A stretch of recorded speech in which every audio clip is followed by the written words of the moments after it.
I just watched the police drag my screaming mother out of a bank in handcuffs.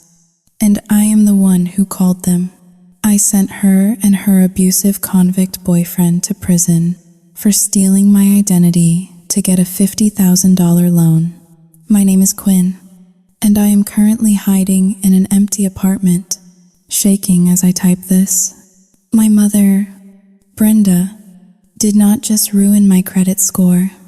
She tried to sell the home my grandmother left me so she could run away to Florida with a man who hits her. She told me I owed her my life because she gave birth to me. So, instead of saving her, I set a ruthless trap. I tricked them into signing a confession by promising them $500,000, only to hand that paper straight to the detectives. Now, my aunt is threatening to sue me. My family has disowned me, and I am legally an orphan by choice. I won the war, but I feel like I have lost my soul in the process. Is it justice to destroy the woman who raised you? Or have I become the monster she says I am? Please tell me, did I do the right thing? My name is Quinn, and if there is one thing I have learned in my 26 years of existence, it is that chaos is not a natural disaster. It is a choice people make. Usually the people who claim to love you the most. I am a data analyst for a mid-sized logistics firm in downtown Seattle. My life is built on columns, rows, predictable outcomes, and the comforting binary of zeros and ones. I live in a world where errors can be traced, isolated, and deleted. The house I live in, a 2-story craftsman in a quiet, misty neighborhood of Queen Anne, was left to me by my grandmother. She was the only person in my bloodline who understood the value of silence. The deed is in my name, though my mother, Brenda, lives here with me. It was a condition I imposed on myself out of a misplaced sense of filial duty. The arrangement was simple. I pay the property taxes, the utilities, and the homeowners association fees. She pays for her own groceries and maintains the peace. For the last 3 years, the peace had been maintained. It was a Tuesday in early November. The rain in Seattle was doing what it always does, falling in that relentless, gray drizzle that seems to seep into the marrow of your bones. I was sitting at the kitchen island, the marble cool against my forearms, auditing my monthly budget on my laptop. The house smelled of lemon polish and rain. Everything was in its place. The coasters were stacked. The mail was sorted. Then the front door opened, and the air changed. My mother walked in, shaking a wet umbrella onto the hardwood floor I had just cleaned. At 48, Brenda still tried to dress like she was 30. She wore a tight animal print raincoat and heels that were too high for the slick pavement outside. But it was not her attire that triggered the alarm bells in the back of my mind. It was her expression. She wore a look of manic, desperate happiness that I had seen too many times before. It was the look she wore right before she made a decision that would ruin our lives for the next 6 months. "Quinn, baby, put the computer away," she said, her voice an octave too high. "We have a guest coming for dinner." I did not look up from my spreadsheet. "A guest? It is Tuesday." "Mother, I have work at 7 in the morning. This is special," she insisted, rushing over to the mirror in the hallway to fix her lipstick. "His name is Jax. We met a few months ago online. But well, he has been away. He just got back into town today." Away? That was Brenda's code word. It could mean rehab. It could mean a manic episode in a different state. Or, as I would soon suspect, it could mean prison. I closed my laptop slowly, the mechanical click sounding loud in the sudden tension of the room. I swiveled my stool around to face her. Does got back into town mean he is staying for dinner? Or does it mean he is bringing luggage? I asked. My voice flat. Brenda flinched. She hated when I spoke to her like a landlord, even though that is essentially what I was. Oh, stop being so cold. Quinn, he is just going to stay for a few days until he gets on his feet. The housing market is terrible right now. You know that.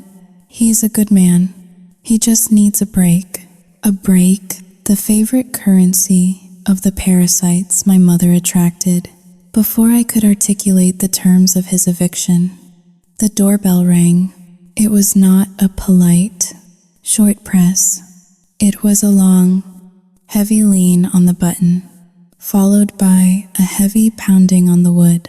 I watched as my mother rushed to the door, smoothing her hair, acting like a teenager on prom night. She swung the door open, and the damp, cold wind blew into my sanctuary. Jack stood there.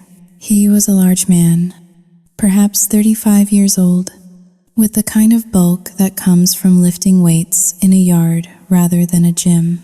He wore a leather jacket that had seen better days and jeans that were distressed not by fashion, but by wear. His hair was slicked back, wet from the rain, and his eyes, dark, small, and darting, immediately scanned the room. He was not looking at my mother.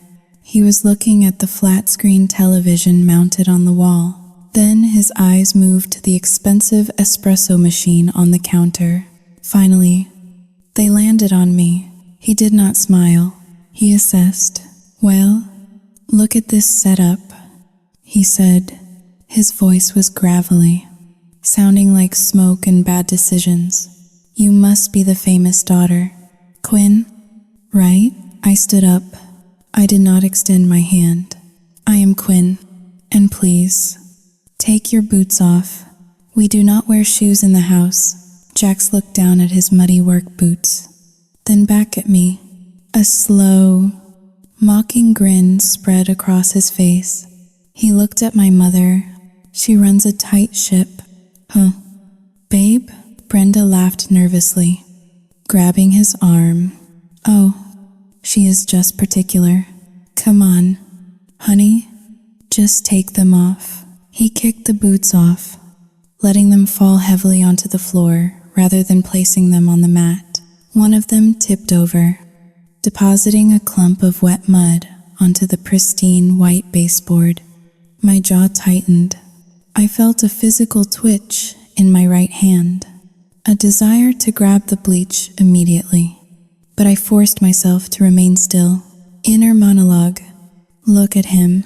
He is marking his territory already. He wants to see if I will bend to pick it up.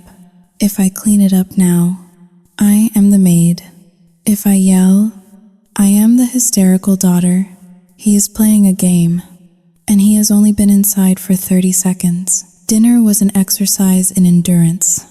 My mother had cooked a pot roast, a meal she could not afford, likely bought with the grocery money I had transferred to her account yesterday. Jack sat at the head of the table, my father's old seat, a seat that had remained empty for 10 years.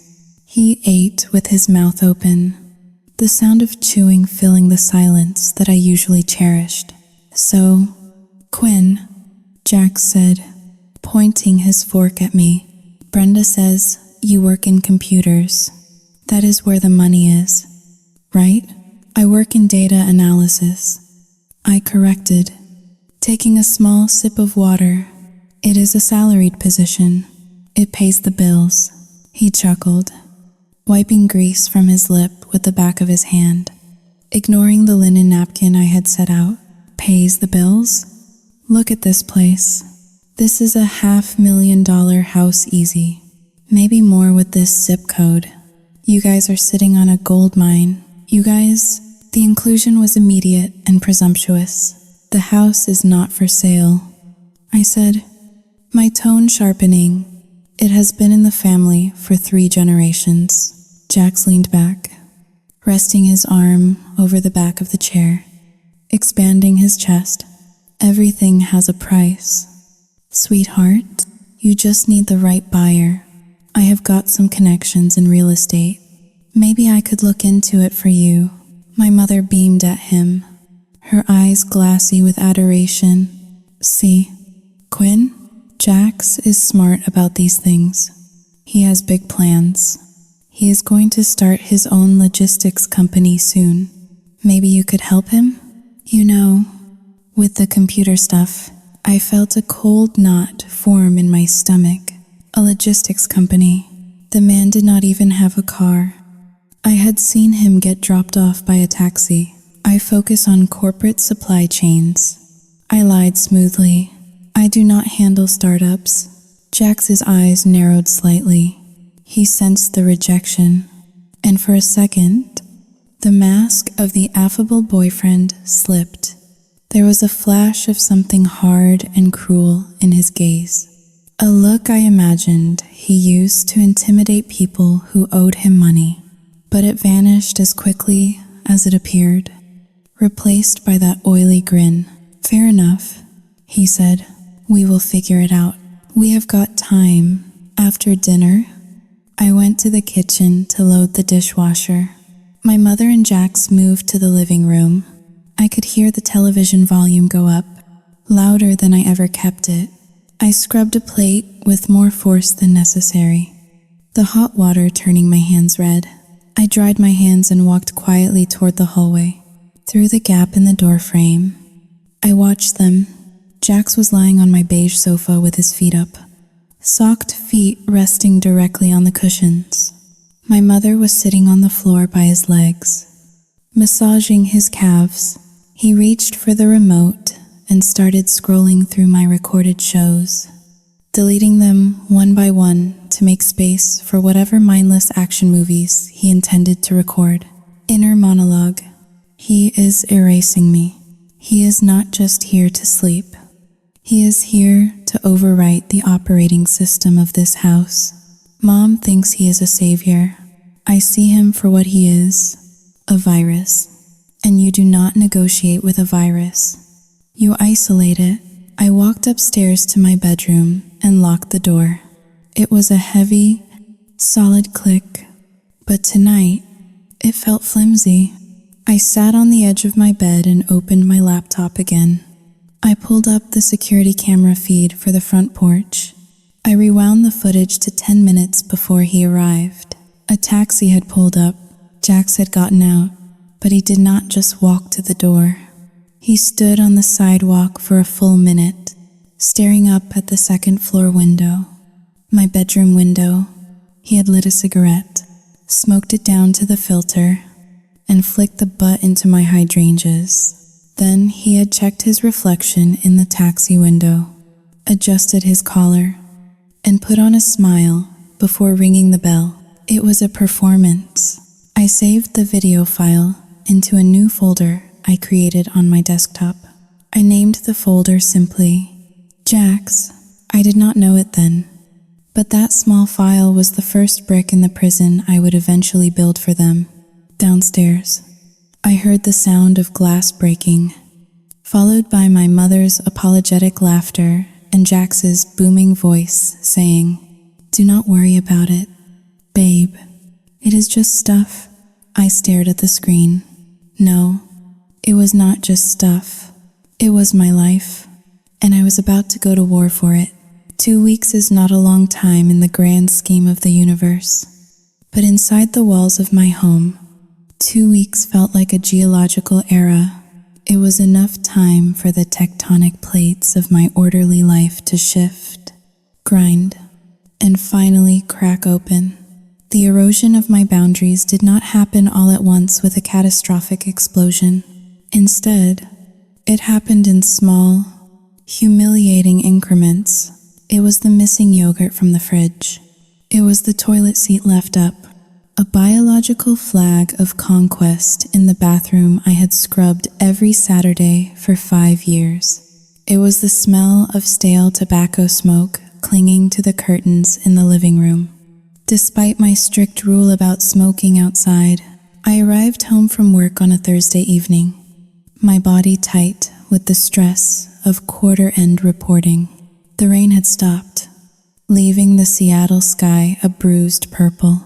As I pulled into the driveway, I slammed on my brakes.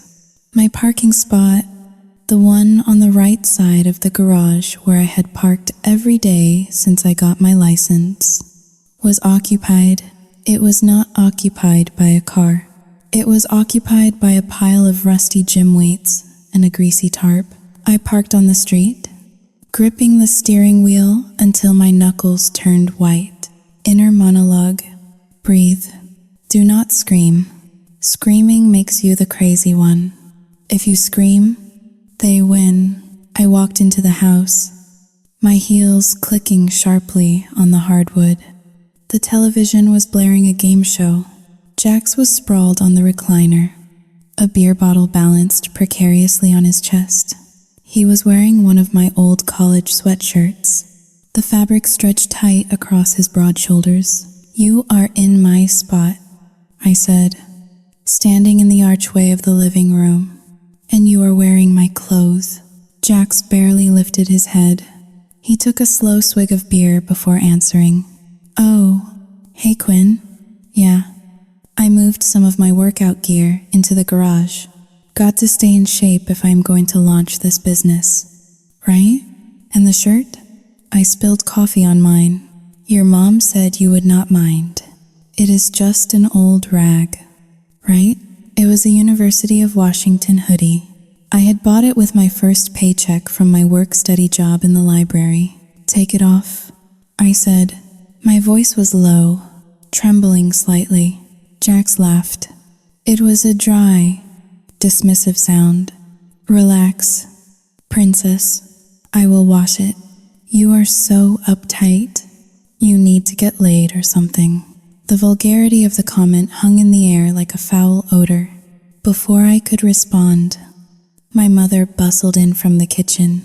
She was wearing an apron I had never seen her use before, her face flushed with the heat of the stove. "Quinn, you are home," Brenda chirped, completely ignoring the tension radiating off me. "Look." Jax fixed the garbage disposal. It was making that awful noise, and he just reached in there and fixed it. "Is he not handy?" "He is wearing my sweatshirt, Mom." And he turned the garage into a junkyard. Brenda's smile faltered, transforming instantly into a look of pained martyrdom. She untied her apron and folded her hands, looking at me as if I were a disappointing child who had just kicked a puppy. "Why do you always have to find the negative?" she asked, her voice trembling with manufactured emotion. "Jax is trying to improve himself. He is trying to build a life here. Can you not just be supportive for once? You have so much. Quinn, you have this big house, a good job, a fancy car. Why are you so stingy with your happiness?" "Stingy? I pay for the electricity that is powering that television. I pay for the water he is showering in. That is your duty." Brenda snapped, her eyes flashing. "I raised you alone. I sacrificed my 20s and 30s so you could go to school and get that fancy job. You owe me, Quinn. You owe me a little patience. If you love me, you will let me have this. I am finally happy. Do you want me to die alone? Is that what you want?"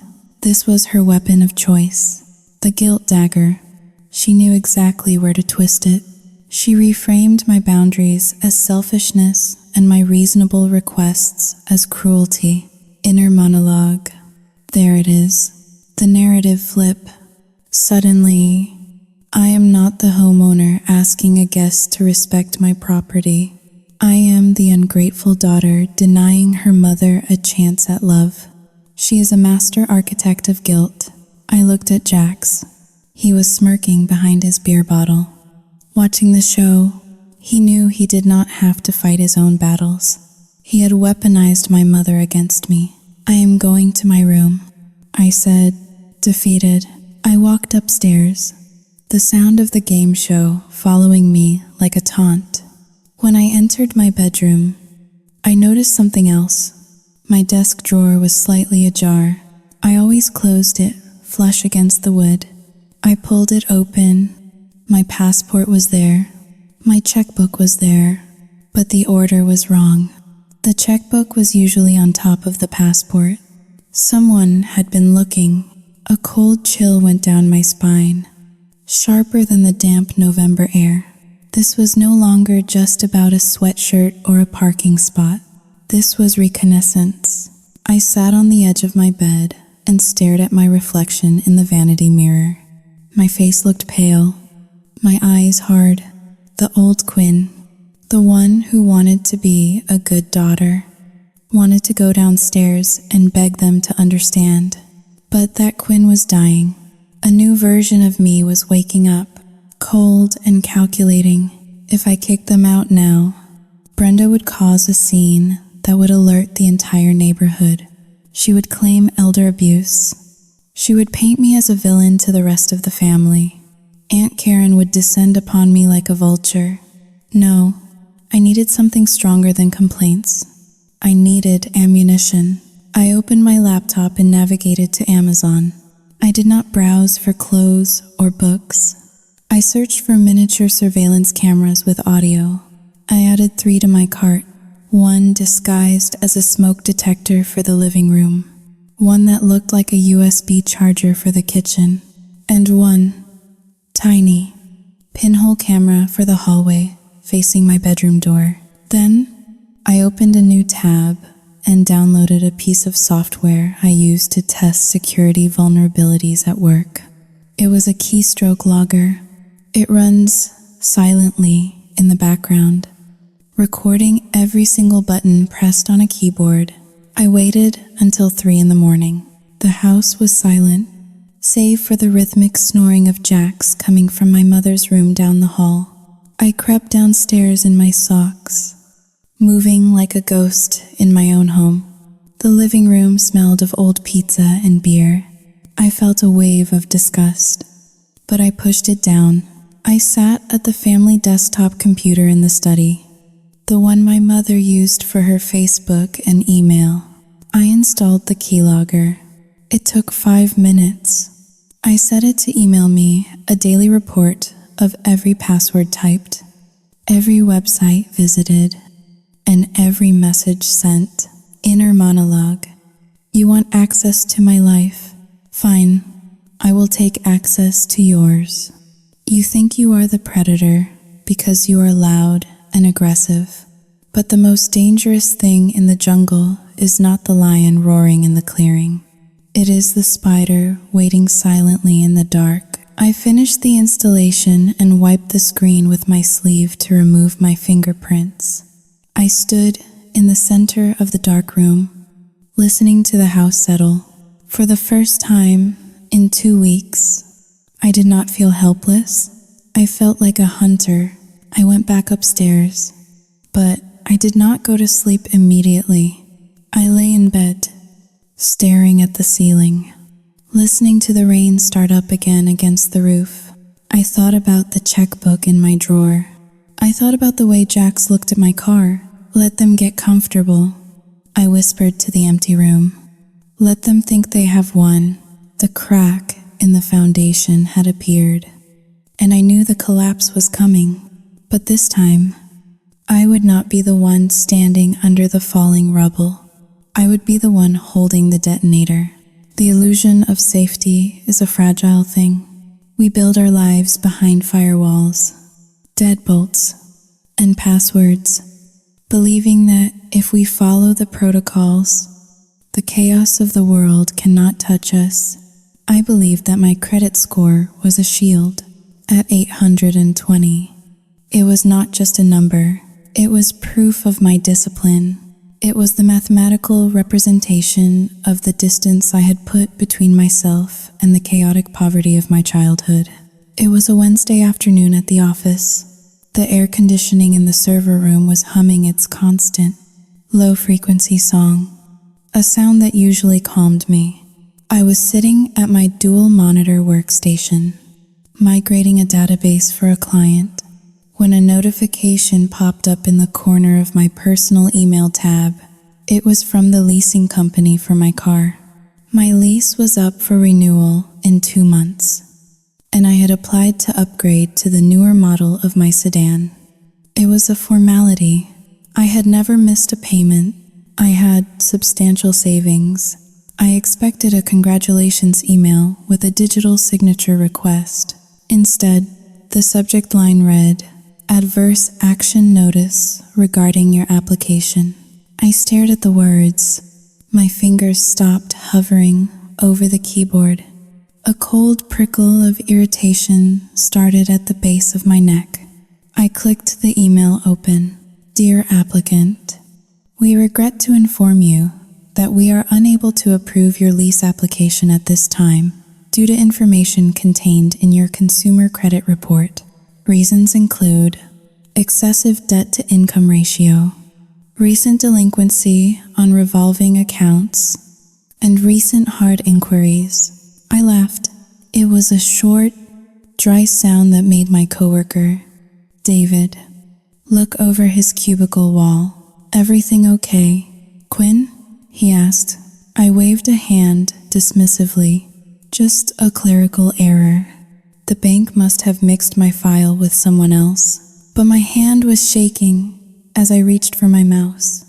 I navigated to the credit bureau website. I typed in my username and password, my heart rate beginning to climb in opposition to my rational mind. It had to be a mistake. Identity theft happened to careless people who used password 123 or clicked on phishing links. It did not happen to me. The page loaded. The number was big and red in the center of the screen. 542. The air left my lungs as if I had been punched in the solar plexus. I sat frozen, staring at the 3 digits that defined me as a failure. A risk. A paria. I scrolled down, my vision blurring at the edges. There were 4 new accounts opened in the last 14 days. One was a credit card for an electronics superstore, maxed out at $5,000. One was a generic cash advance credit card, maxed out at $10,000. One was a jewelry store line of credit, showing a balance of $3,000. And then there was the anchor that was dragging me to the bottom of the ocean.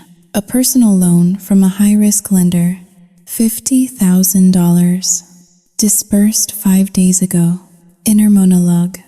This is not a glitch. This is a slaughter. Someone has taken my name, my history, my reputation, and gutted it. $50,000. That is not a mistake. That is a down payment. That is a heist. I grabbed my phone and dialed the number for the personal loan company. I sat on hold for 20 minutes, listening to upbeat jazz music while my world crumbled. When a representative finally answered, I demanded details. "I did not take out this loan," I said, my voice icy and sharp. "I want to know where the money was sent." The representative, a woman with a tired voice, "Ansihad, ma'am, the verification process was completed. We have a copy of your driver's license, your social security card, and your signature. The funds were wired to a joint checking account ending in 4599. I dropped the phone. It clattered onto my desk. 4599. That was my mother's account. The account I transferred her allowance to every week. I did not scream. I did not cry. I went numb. It was a defense mechanism. A cold shutdown of the emotional centers of my brain so that the logical centers could take over. I stood up, packed my laptop into my bag, and walked out of the office without saying a word to anyone. I did not go home. Not yet. I drove to a coffee shop 3 blocks away from my house. I needed to see the crime before I confronted the criminals. I needed to watch the murder weapon being plunged into my back. I opened my laptop and connected to the secure cloud server where my home surveillance data was stored. I had installed the keylogger and the hidden cameras 2 weeks ago, but I had only been spot checking them for petty annoyances. Jax smoking inside, Brenda wearing my shoes. I had not looked deep enough. I pulled up the keylogger reports first. I filtered the search from my social security number. There it was, typed into the family computer 10 days ago.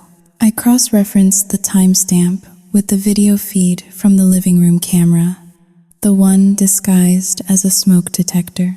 The video loaded. The timestamp showed 2 o'clock in the afternoon on a Tuesday. I was at work. On the screen, my mother walked into the living room. She was holding a metal box. My stomach turned over. It was the fireproof lockbox I kept in the back of my closet, buried under winter coats. I had the key on my keychain. How did she have it? Inner monologue. She went through my purse while I was sleeping. She took the key, made a copy, and put it back. She planned this.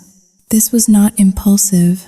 This was premeditated. Brenda sat on the sofa and placed the box on the coffee table. Jax walked into the frame. He was wearing a tank top, eating an apple. He sat down next to her, leaning in eagerly.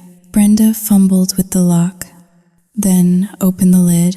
She pulled out my birth certificate and my social security card. She held them up like trophies. Here it is, baby, she said. The audio was crisp and clear.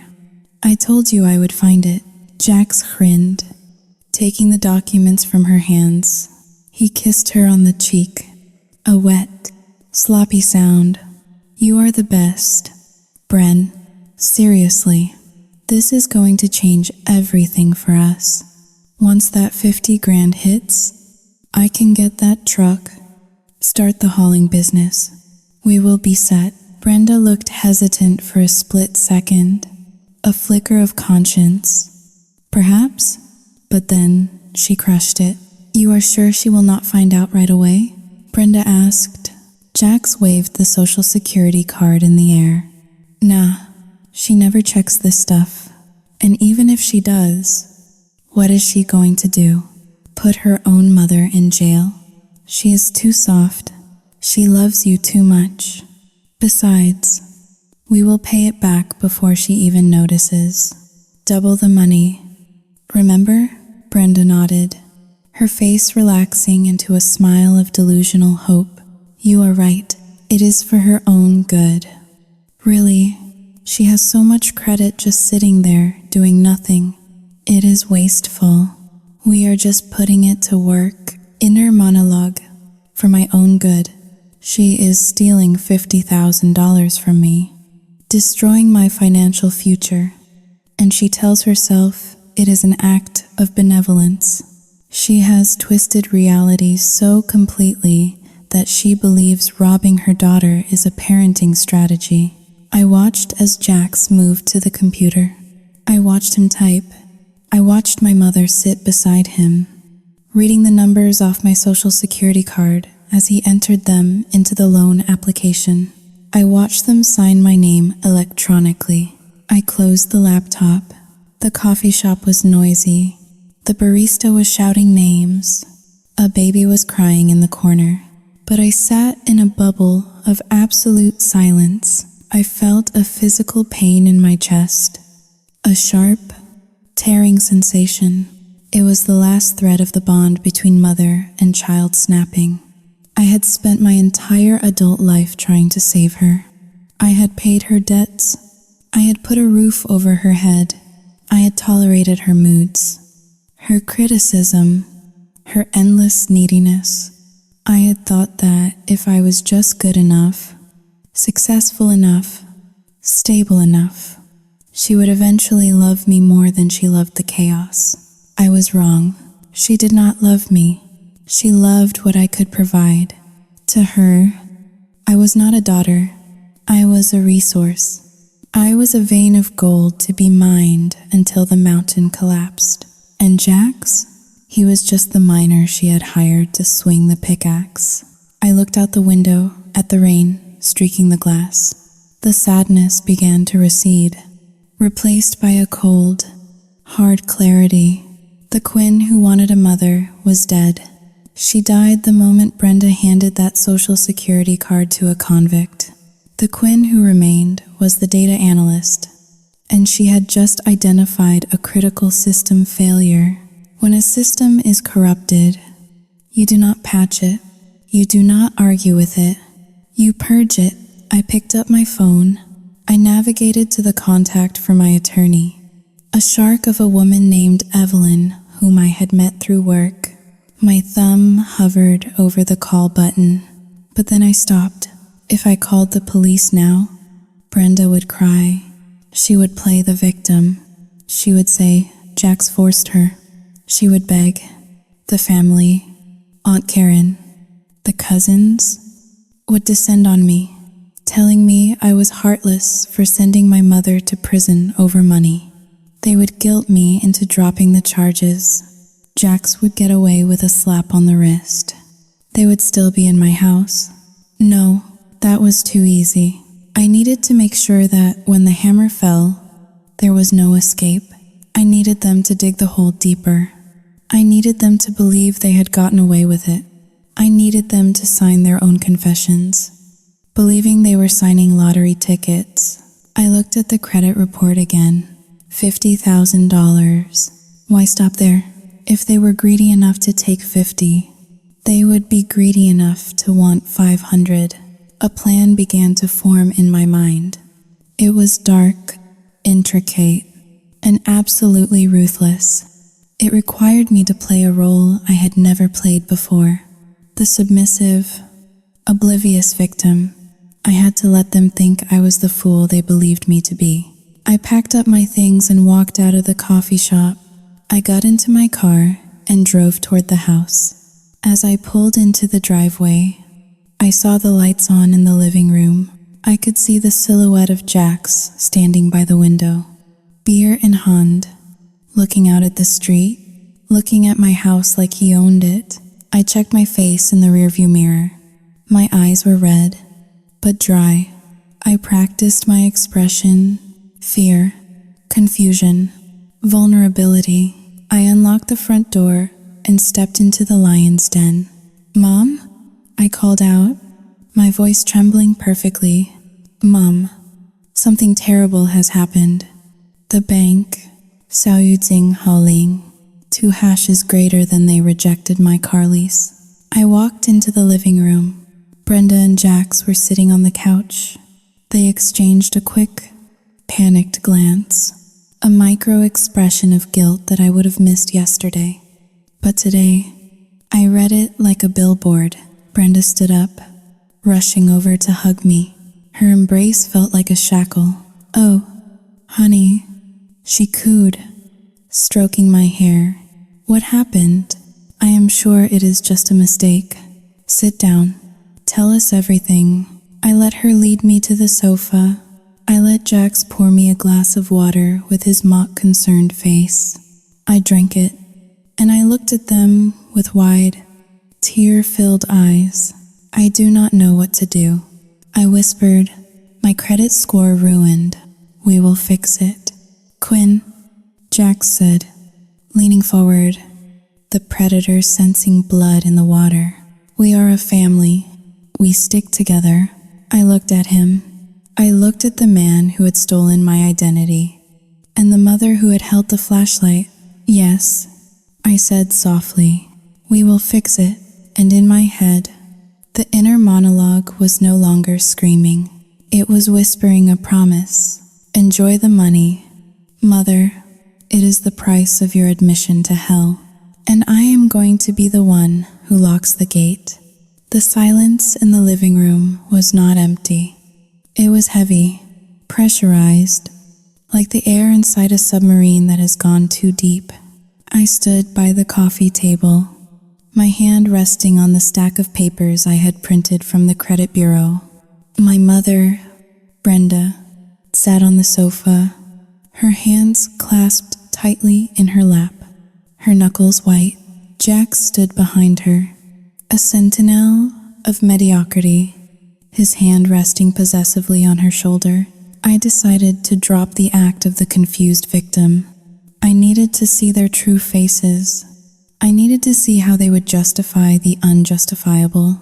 "This is not a mistake," I said, my voice steady, slicing through the tension.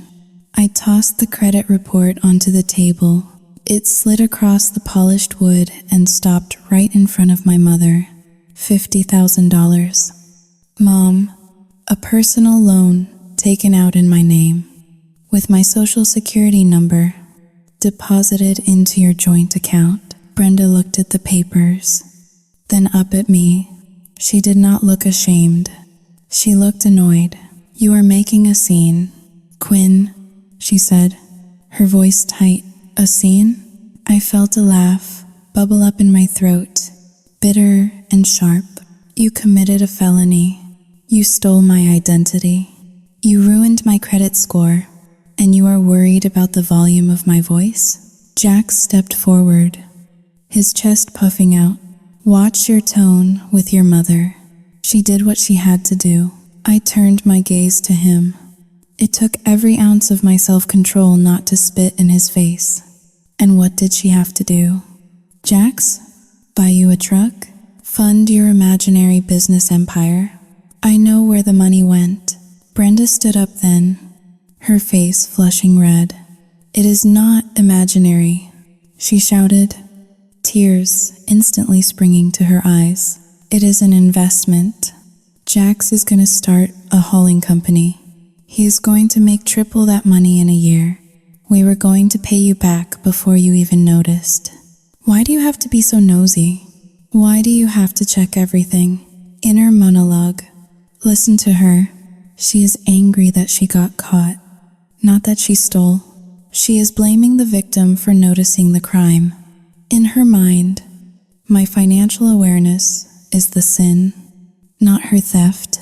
"You forged my signature," I said, stepping closer. "That is fraud. I could call the police right now." The room went deadly silent. Brenda's face crumbled. She let out a sob, a ragged, theatrical sound that I had heard 1,000 times since childhood. "You would put your own mother in jail?" she wailed, collapsing back onto the sofa. "After everything I have done for you? I carried you for 9 months. I worked double shifts at the diner so you could have braces. And this is how you repay me? Over money?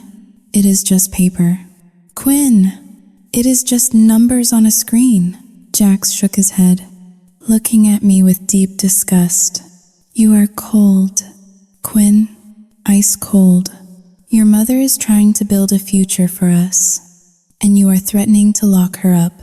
You have no heart." Before I could respond, the front door burst open. It was not locked. I had forgotten to turn the deadbolt in my days. Aunt Karen marched in. My mother's sister was a shorter, wider version of Brenda, with hair dyed a harsh shade of burgundy and a permanent expression of judgment etched into her features. She carried the smell of cheap vanilla perfume and self-righteousness. She must have been waiting in the driveway, summoned by a text message from Brenda the moment I walked in. I heard shouting, Karen announced, throwing her purse onto the armchair. "What is going on here? Why is my sister crying?" Brenda pointed a trembling finger at me. Soyutsing 2# is greater than she is going to call the police on me. "Karen, because I borrowed some money to help Jax." Karen turned on me, her eyes narrowing into slits. "Is this true? Quinn, are you threatening your mother? She stole $50,000 from me." "Aunt Karen," I said, trying to keep my voice level, though my heart was hammering against my ribs. "She used my social security number. That is a crime." Karen waved her hand in the air, as if swatting away a fly. "Oh, Stop with the legal mumbo-jumbo. You and your fancy degrees. You think you are better than us. Do you not? It is not about being better, I said, feeling the walls closing in. It is about the law. It is about theft. Theft? Karen scoffed. How can a mother steal from her daughter?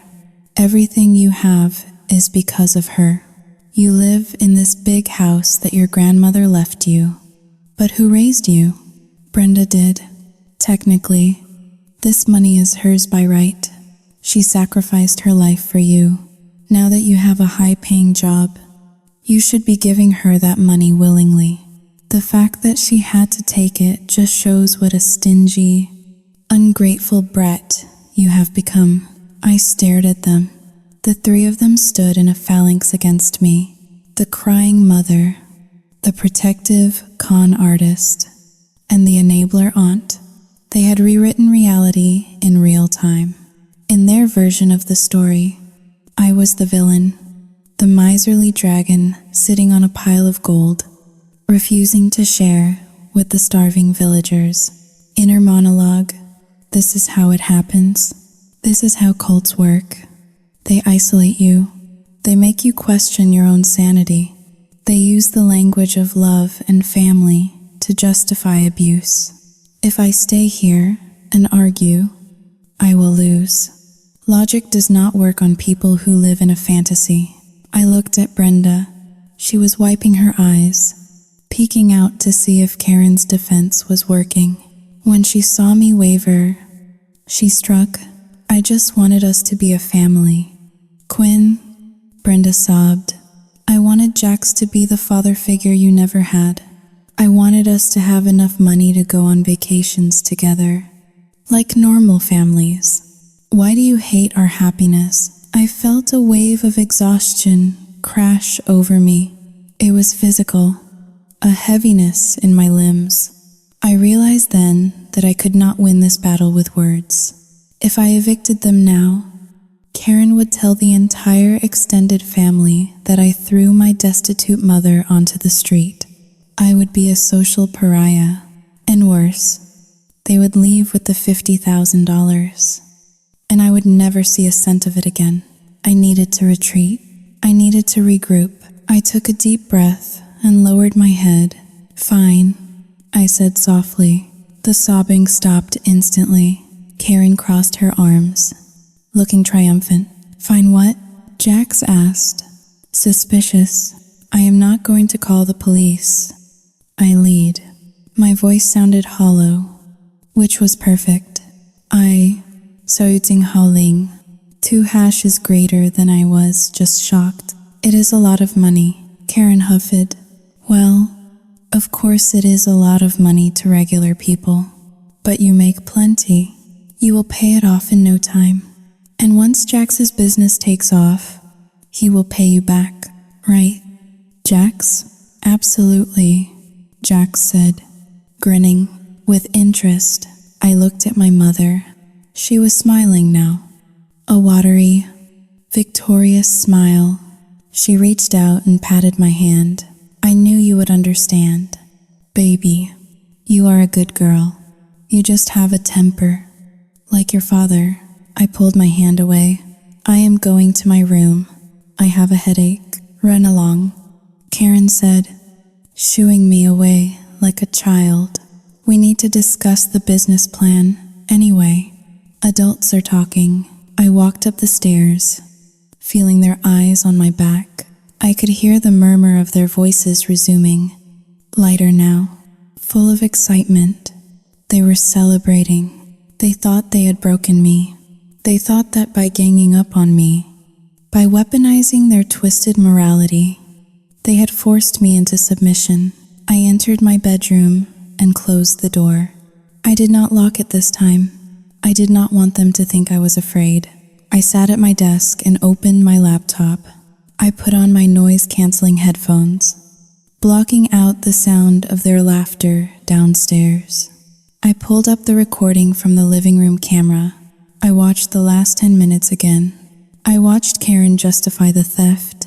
I watched Brenda turn her tears on and off like a faucet. I watched Jax look at me with that smug, conquering sneer. I saved the clip. I backed it up to 3 different cloud servers. Then, I opened a spreadsheet. I typed in the number, $500,000. If 50,000 was enough to make them feel entitled, 500,000 would make them careless. They wanted a business? I would give them a business. They wanted a future? I would give them a future. Inner monologue. You called me ungrateful. You called me stingy. You said I have no heart. You are right. The heart you are looking for is gone. You killed it downstairs on that Persian rug. Now, there is only the calculator, and the calculator says you are in debt. A debt that cannot be paid with money. I looked at the reflection of the rain on my window. It was dark outside. A pitch-black void. Let them have their victory tonight. I whispered, tomorrow, I would start digging the trap, and I would make it so deep and so wide that when they finally fell in, they would not even see the sky. The morning after the ambush, the house was filled with a suffocating, artificial cheerfulness. It was the kind of atmosphere one might find in a hospital waiting room after a doctor delivers bad news, but tells you to stay positive. My mother was humming in the kitchen, making pancakes, something she had not done since I was 12. Jax was whistling as he scrolled through his phone at the table, his feet bare and propped up on the chair next to him. I walked down the stairs dressed for work, my eyes swollen from a sleepless night. I had decided to play the role they had assigned me, the defeated, sulking daughter who had been put in her place. Good morning. Sunshine, Brenda chirped, flipping a pancake with exaggerated enthusiasm. I made blueberry, your favorite. I did not look at her. I am not hungry. Oh, come on, Quinn, Jack said, not looking up from his screen. Do not be a sourpuss. We are celebrating new beginnings, right? I grabbed my travel mug and walked out the door without a word. As I reversed down the driveway, I saw them through the kitchen window. Jack said something, and Brenda threw her head back and laughed. It was a sound of relief. They thought the storm had passed. They thought I had accepted my role as the financier of their delusions. I drove to work, but I could not focus. The numbers on my screen blurred into meaningless shapes. At 2 in the afternoon, I claimed a migraine and left the office. I did not intend to go home immediately, but something, a gut instinct, a vibration in the air, pulled me back to the house. I parked my car 2 streets away, behind a large oak tree. I walked the rest of the way, cutting through the neighbor's hedge to approach the house from the back garden. I felt ridiculous, like a spy in a bad movie, but the paranoia that had taken root in my stomach was demanding to be fed. I crept up to the back patio door. It was slightly ajar to let in the breeze. I stood, pressed against the siding, hidden by the overgrown trellis of jasmine my grandmother had planted years ago. Their voices drifted out, clear and confident. Soyutsing Haoling. 2 hash is greater than market is hot right now. Bren, Jax was saying. I checked Zillow. Houses in this zip code are going for over $900,000. Do you have any idea what we could do with that kind of cash? I held my breath. They were talking about the house. Brenda sounded hesitant. But Soyutsing Haoling. 2 hash is greater than it is Quinn's home too. And Mom always said she wanted it to stay in the family. Jax's voice dropped, becoming lower, more persuasive. It is the honeyed tone of a serpent. Think about it, baby. We sell this place. We take the cash, and we move somewhere cheaper, like Florida or Arizona. No rain, just sunshine and cocktails. We could buy a massive place for half the price and live off the rest. I could start the business there. No state income tax. But what about Quinn? Brenda asked. She is 26. Bren. Jack scoffed. She makes good money. She can rent an apartment downtown. Hell, she probably wants to live alone anyway. We are doing her a favor. We are freeing her. Besides, Saoyuting 2 is greater than technically. The deed is in your name. Is it not? You are the mom. There was a pause, a long, terrifying silence. I think Saoyuting 2 is greater. Then I think the lawyer said something about that when Mom died. Brenda said slowly. But I am the executor, right? I can make executive decisions. Exactly. Jack said. We just list it. By the time it sells, it is a done deal. Quinn will be mad for a week, but she will get over it. She always does. She is weak. Bren, you saw her last night. She folded like a lawn chair. I closed my eyes. A single tear leaked out, hot and angry. Inner monologue. She is weak. She folded. Is that what they think? They think my restraint is weakness. They think my silence is submission. They are planning to sell the roof over my head. The only thing my grandmother left me, to fund a retirement in Florida for a man she met 3 months ago.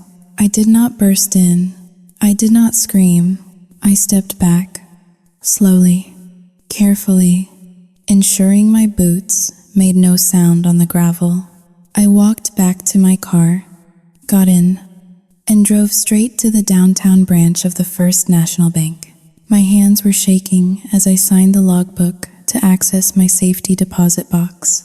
The bank vault was cool and quiet, a sanctuary of steel and concrete. The clerk led me to box number 402. I used my key. She used hers. I pulled out the long metal drawer and carried it to a private viewing room. Inside lay the documents that defined my legal reality. My birth certificate, the deed to the house, and the last will and testament of Rose Miller. My grandmother, I knew the general terms of the will. The house was left to me, but my mother was granted a life estate, meaning she had the legal right to live there until she died. It was Nana Rose's way of ensuring her unstable daughter was never homeless, while ensuring the asset eventually went to the responsible grandchild. But there was a clause I remembered vaguely, a clause Nana Rose had insisted on adding after Brenda had stolen her jewelry to pay off a boyfriend's gambling debt 10 years ago. I flipped through the pages until I found Article 7, Section C, Termination of Life Estate. I read the legal jargon, my finger tracing the lines. The life estate granted to Brenda Miller shall be immediately terminated, and full possession and title shall revert solely to Quinn Miller, free of any encumbrance, upon the occurrence of any of the following events. 1. The abandonment of the property for a period exceeding 6 months. 2. The failure to maintain the property in good condition. 3. The commission of any act of financial fraud, theft, or embezzlement against the remainderman, Quinn Miller, or the estate, proven by a court of law or acknowledged in a notarized admission of guilt. I read the third point again and again. Acknowledged in a notarized admission of guilt. Nana Rose had seen the future. She knew exactly who her daughter was. She knew that one day, Brenda would try to eat her own young, and she had given me a weapon. If I went to the police now about the $50,000 loan, I would have proof of fraud, but the legal battle would be messy. Brenda would claim she had verbal permission. It would be her word against mine in family court, A judge might be lenient on a mother. She might keep the right to live in the house while paying me back $50 a month for the rest of eternity. That was not good enough. I needed undeniable proof. I needed a confession. And I needed to make sure that when I pulled the trigger, they lost everything. The money, the truck, the freedom, and the house. I put the will back in the box. I locked it. When I walked out of the bank, the rain had started again. But this time, I did not feel the cold. I felt a strange, burning heat in my chest. I sat in my car and looked at my reflection in the rearview mirror. The girl looking back at me was different. The softness around her mouth was gone. Her eyes were dark, flat, and predatory. They want to sell my house? I whispered to the reflection. They want to move to Florida? I started the engine. I drove to an office supply store. I bought a high-quality printer and a stack of heavy, official-looking bond paper. Then I drove to a notary public's office a few towns over, just to ask some questions about the process of notarizing private loan agreements. By the time I returned home, it was dark. I walked into the house with a pizza box in my hand, a peace offering. "Hey," I called out, my voice steady. "I brought dinner." Brenda and Jax looked up from the living room couch. They looked guilty for a split second, probably wondering if I had heard their conversation earlier. But then they saw the pizza. "Pepperoni?" Jax asked. "Meat lovers," I said. "And I have been thinking." Brenda tensed. "Thinking about what?" "About what you said last night." I lied smoothly, walking into the kitchen to grab plates. "About the business. About the investment. I looked at the numbers today, and I think Haling. 2 hash is greater than I think. 50,000 is not enough." Jack sat up straight. His eyes widened. "What do you mean?" "If you want to do this hauling business right, you need a fleet," I said, leaning against the counter. "You need a warehouse. You need operating capital. 50,000 is just a truck. 500,000. Haling. 2 hash is greater than that, is an empire." I saw the greed flash in Jax's eyes like a lightning strike. I saw my mother's mouth fall open. 500,000? Brenda breathed. "But Haling. Dva, how? I have assets," I said, gesturing vaguely around the room. "I have leverage. But if we are going to do this, we have to do it my way. No more sneaking around. We do it legally. We do it big." Jack stood up and walked over to me. He looked at me with a newfound respect. Not for me as a person, but for me as a golden goose. "Now you are talking." "Quinn," he said, clapping a heavy hand on my shoulder. "Now you are thinking like a winner." I forced a smile. It felt like stretching a rubber band until it was about to snap. "Yes," I said, "I am tired of being the bad guy. I want to help the family win." Inner monologue. "Eat the pizza, Jax. Choke on it, because this is the last honest meal you are going to have. You think you just won the lottery, but you just signed up for your own execution." I watched them eat. I watched them high-five. I watched them celebrate the fortune they thought was coming. I felt absolutely nothing. The daughter was dead. The Avenger had been born, and she was patient. The dining room table, usually a dumping ground for my mother's junk mail and Jax's empty beer bottles, had been transformed. I had spent the morning scrubbing the wood until it smelled of lemon oil and discipline. In the center of the table sat a single, thick stack of documents, clipped together with a heavy black binder clip. Next to it were 3 expensive fountain pens I had bought specifically for this occasion. They were heavy in the hand, the kind of pens that made a signature feel like a historic event. I stood by the window, adjusting the cuffs of my navy blue blazer. I had dressed for war, though to them, it looked like I had dressed for business. I wore my hair pulled back in a severe, tight bun, no loose strands, no chaos. The doorbell rang at exactly 10 o'clock in the morning. It was Mr. Henderson, a mobile notary public I had hired. He was a man in his 60s, with a face made of worn leather and eyes that had seen enough legal documents to be bored by the prospect of another one. He carried a leather satchel and smelled faintly of peppermint and old paper.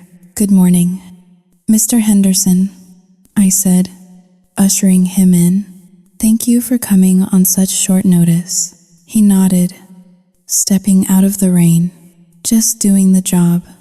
"Miss Miller, are all the parties present?" "They are," I said, gesturing toward the kitchen.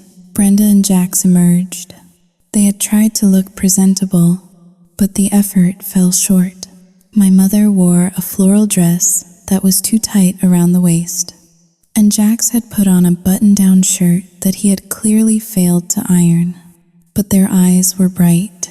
They were vibrating with an energy that was half anxiety and half avarice. "This is it, right?" Jax asked, rubbing his hands together. "The big one? Please, sit down," I said, my voice devoid of warmth. We took our places around the table. Mr. Henderson sat at the head, pulling his official stamp and logbook from his bag. I sat opposite my mother and Jax. I placed my hand on the stack of documents. "Before we begin, I need to explain the structure of this deal," I said, looking directly at Jax. I spoke slowly, using the cadence I used when presenting data to the board of directors. To secure a capital injection of $500,000, we have to bypass the traditional lending algorithms. My credit score is currently compromised due to the Xiaoyu Jinghao Ling. 2# is greater than recent activity. Jax shifted in his seat, clearing his throat. "Yeah, well, we are fixing that, right?" "Exactly," I continued, "to fix it. And to unlock the larger tier of funding, we have to consolidate the existing debt. The bank needs to see that the $50,000 you took out previously is not a liability, but an acknowledged pre-investment." I slid the document toward them. "This is a liability assumption agreement," I lead. Or, to be precise, I told the truth about the document's nature but lied about its purpose. It states that you, Brenda Miller and Jax Porter, acknowledge that you initiated the loan of $50,000 using my credentials, and that you accept full legal responsibility for that debt. It creates a paper trail that clears my name in the bank's internal system, allowing them to release the $500,000 into a new business account managed by you. Brenda squinted at the paper. "It says here, Xiaoyu Jinghao Ling. 2# is greater than admission of unauthorized use of personal identification." "That sounds bad, Quinn. It is just legal terminology." "Mom," I said, not blinking, "the bank needs to know that I did not spend that money on shoes. They need to know it went to your household. Once you sign this, the $50,000 debt is technically yours, which clears my debt-to-income ratio. Once my ratio is clear, the algorithm approves the $500,000. Jax grabbed the paper, reading it hungrily. He did not care about the admission of guilt. He only saw the obstacle between him and the fortune. "So, we sign this. We take the hit for the $50,000, and then they wire the big money?" Jax asked. "Precisely." I said, "It is a swap. You take the small debt to get the big capital." Jax looked at Brenda. It makes sense. Babe, it is just a formality. We are going to pay it all off anyway once the business starts rolling. Who cares whose name is on the debt if we have $500,000 in the bank? Brenda looked at me. Her eyes were searching for a trap, but she was blinded by the dazzle of the promise. She wanted to believe that her daughter was finally on her side. She wanted to believe that she had won. And this? Haling, 2 hashes greater than this gets us the money for the house in Florida too? She asked softly. I felt a sharp twist in my gut, a physical reaction to her willingness to abandon me. The capital can be used for mixed purposes, I said, choosing my words with lethal precision. Business expansion and lifestyle relocation. Mr. Henderson cleared his throat. If you are ready to sign, I need to witness it. Please understand that this is a sworn affidavit. You are attesting that the information is true under penalty of perjury. Jax picked up the pen. He did not hesitate. He scribbled his signature with a flourish, pressing down so hard the nib nearly tore the paper. Done, he said, grinning. He pushed the paper to Brenda. My mother looked at the document. She looked at the words unauthorized use and fraudulent application. For a second, her survival instinct flared. She looked at me, and I saw a flicker of fear. Quinn, she whispered, you are sure about this? I leaned forward. My inner monologue was screaming at her to stop, to wake up, to be a mother for once in her life. But my face remained a mask of professional indifference. Do you want the future you deserve, Mom? Or do you want to stay here in the rain forever? That was the trigger. She hated the rain. She hated the mundane reality of her life. She wanted the fantasy. She picked up the pen. I watched the ink flow onto the paper.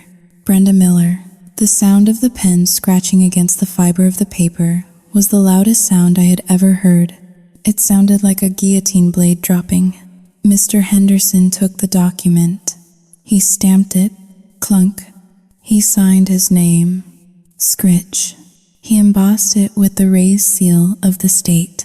It was done. In the eyes of the law, they had just signed a full confession to identity theft and wire fraud.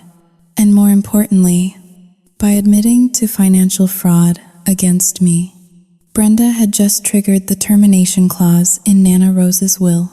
She had just signed away her right to live in this house. Thank you, Mr. Henderson said, packing up his things. When the door closed behind the notary, the atmosphere in the room shifted instantly. Jax let out a whoop of joy, grabbing Brenda and spinning her around. We did it, he shouted. We are rich. Baby, $500,000. Brenda was laughing, tears streaming down her face. Oh, Jax, we are going to Florida. I stood up. I collected the documents slowly, sliding them into a plastic folder. When do the funds hit? Jax asked, turning to me, his eyes wild. Tomorrow, processing takes 24 to 48 hours. I said, keep your phone on. The bank might call to verify details. I will be ready.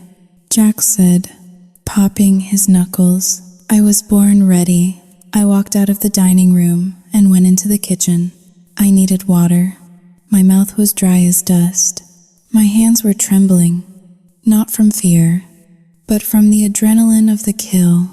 I had just executed my own mother. I had just severed the last tie. I leaned against the sink, looking out at the backyard. The rain was still falling. Suddenly, I heard a crash from the dining room. The laughter had stopped. I walked back to the doorway. Jax was standing over the table, his face twisted in a violent rage. He was holding his phone. What is this? He snarled, looking at Brenda. What? Brenda asked, shrinking back. I just got a text from my buddy. an impound. Jax shouted. He says he needs $500 to release my old van. I told you to pay that last week.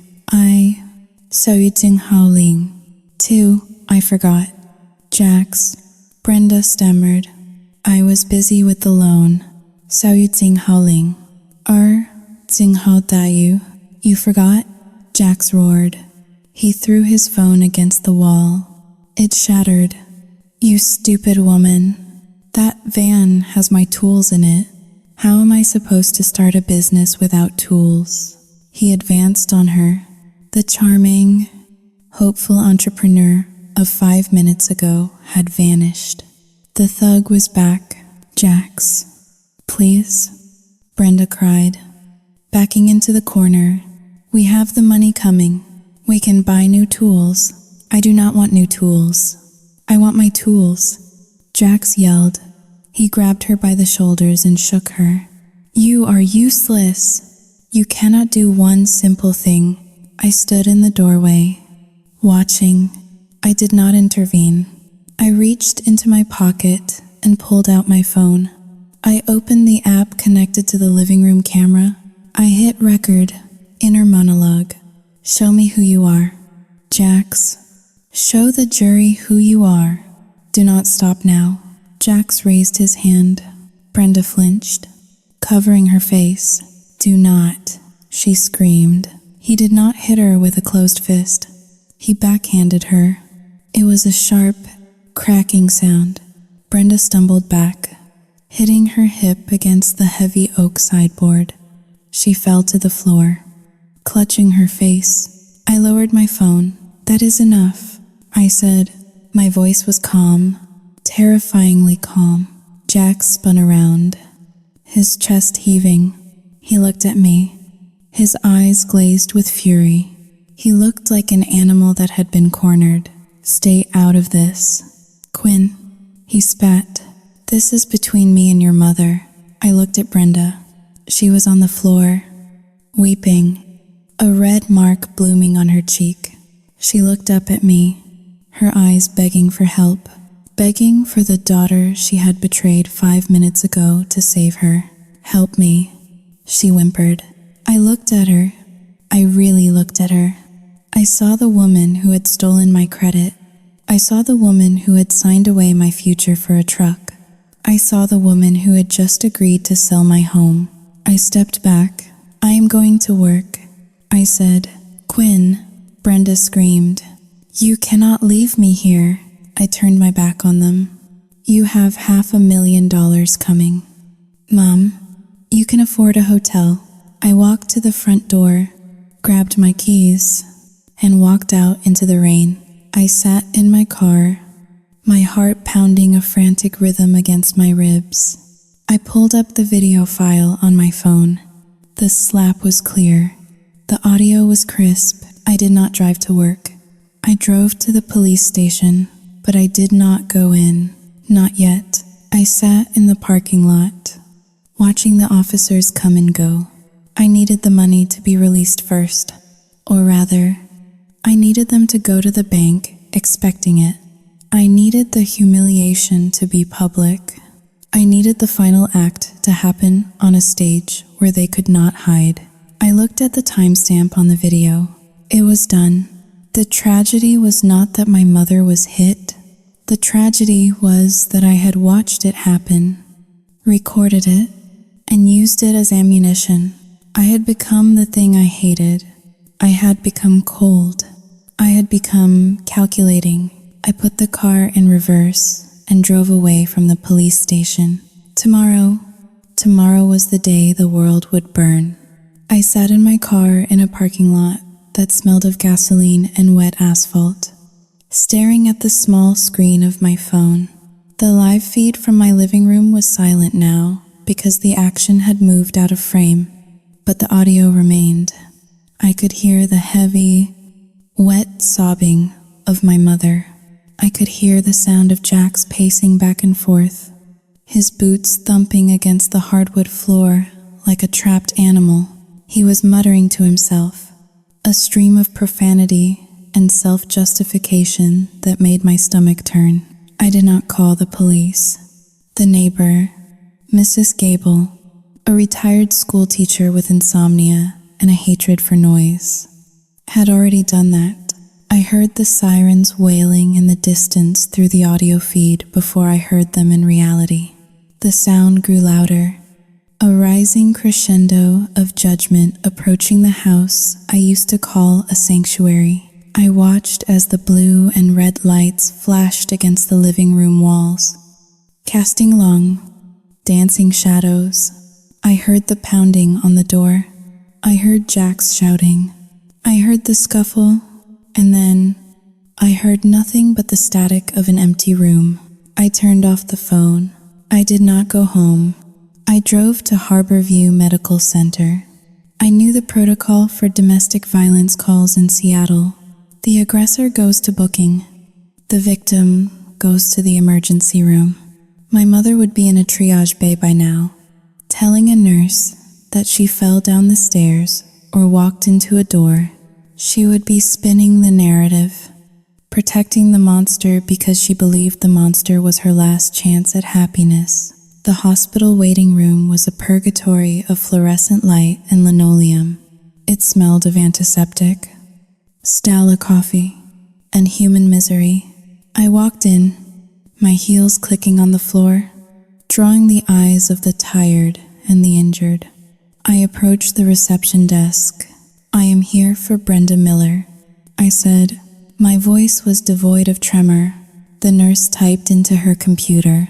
"She is in room 342. Are you family? I am her daughter." The nurse looked at me with a sudden softness, a pity I did not want. "She is stable. The doctors are with her now." I nodded and turned toward the elevators, but before I could press the button, a voice cut through the sterile air like a serrated knife. "Sao yu tsing ha ling. 2 hashes greater than you." I turned slowly. Aunt Karen was marching across the waiting room toward me. She was wearing a tracksuit and clutching an oversized purse, her face a mask of righteous indignation. She had clearly been summoned by the police or the hospital, likely listed as my mother's emergency contact because Brenda knew I would not answer. Karen stopped inches from my face. I could smell the peppermint schnapps on her breath, masked poorly by gum. "This is your fault," Karen hissed, her finger jabbing the air near my chest. I looked at her finger, then at her eyes. "Excuse me? You provoked him," Karen shouted, not caring that people were watching. "Brenda told me everything on the phone in the ambulance. You made them sign those papers. You put all that pressure on Jax about the business and the loan. You stressed him out. He is a man under pressure. Quinn, a man can only take so much before he snaps." I stared at her. The logic was so twisted, so fundamentally broken, that it was almost fascinating. In Karen's world, the woman who sets a boundary is responsible for the violence of the man who crosses it. He hit her. "Aunt Karen," I said, my voice low and dangerous. He backhanded her across the face because she forgot to pay a $500 impound fee. "That is not stress. That is assault." "He is passionate," Karen argued, her face flushing red. "He loves her. And now look what you have done. The police took him. They have him in downtown holding. Do you know what that does to a man's record? He is supposed to be starting a company tomorrow. He has a record already." I reminded her. That is why the police took him so quickly. Violation of parole. Karen grabbed my arm. Her grip was surprisingly strong. "You have to fix this." I pulled my arm away, dusting off the sleeve of my blazer as if she had left a stain. "Fix what?" "You need to bail him out," she said. "The arraignment is in the morning. If he is not out by noon, he misses the bank transfer appointment." Brenda said the money, the big money, is coming tomorrow. If Jax is in jail, the bank might freeze the account. You have to get him out so he can sign for the funds. Inner monologue. There it is. The money. It always comes back to the money. She does not care that her sister is lying in a hospital bed with a fractured face. She cares that the golden goose is locked in a cage. I stepped closer to her, invading her personal space. I looked down at her, using every inch of my height advantage. Let me get this straight, I said softly. My mother is in the emergency room. Her boyfriend put her there, and you want me to go to an ATM, withdraw thousands of dollars of my own money, and hand it to a bail bondsman so the man who beat her can walk free? It is an investment. Karen screeched. It is $5,000 for bail to get $500,000. Do the math. You stupid girl. Stop being so emotional. You are jeopardizing the family's future because of a little fight. A little fight. I felt a coldness spread through my chest, freezing the last drop of compassion I had for this woman. She was not just an enabler. She was an accomplice. I am going to see my mother, I said. Get out of my way. I walked past her. She shouted something after me, a slur involving my father's side of the family. But I did not look back. Room 342 was quiet. The curtain was drawn halfway. I slipped inside. My mother was lying in the bed, hooked up to a heart monitor that beeped in a steady, rhythmic cadence. The left side of her face was swollen, turning a deep, angry purple. Her lip was split. There was a bandage on her forehead where she had hit the sideboard. She looked small. She looked fragile. For a second, just a second, the daughter in me wanted to rush forward and hold her hand, wanted to promise her that I would protect her, that I would take her away from here. But then she opened her eyes. Quinn, she croaked. Her voice was thick with painkillers. I stood at the foot of the bed. I am here. Mom, did Saoyuting Haoling 2 hash is greater than did you bring the checkbook? She asked. The question hung in the air, sucking the oxygen out of the room. Not, how are you? Not, I am sorry. Not, thank you for coming. The checkbook? I repeated. For Jax? She whispered, tears leaking from her good eye. Karen said she talked to you. He, Saoyuting Haoling, 2 hash is greater than he needs bail. It was an accident. Quinn, he did not mean to hit me so hard. He was just frustrated. He has so much riding on this deal. He loves me. You know he loves me. I looked at the bruises on her face. They were the map of his love. He broke your orbital bone. Mom? I said. The doctor wrote it on the chart. I saw it. It heals. She dismissed, waving a weak hand. Bones heal. But if he stays in jail, he loses the momentum. The bank? Saoyuting Haoling, 2 hash is greater than the $500,000. Saoyuting Haoling, 2 hash is greater than we need him to be there to accept the transfer. Please, baby, use your savings. We will pay you back tomorrow as soon as the wire hits. Please, do it for mommy. Do it for mommy. That phrase, she used to say it when I was 5, and she wanted me to finish my vegetables. She used to say it when I was 10, and she wanted me to lie to the landlord about why the rent was late.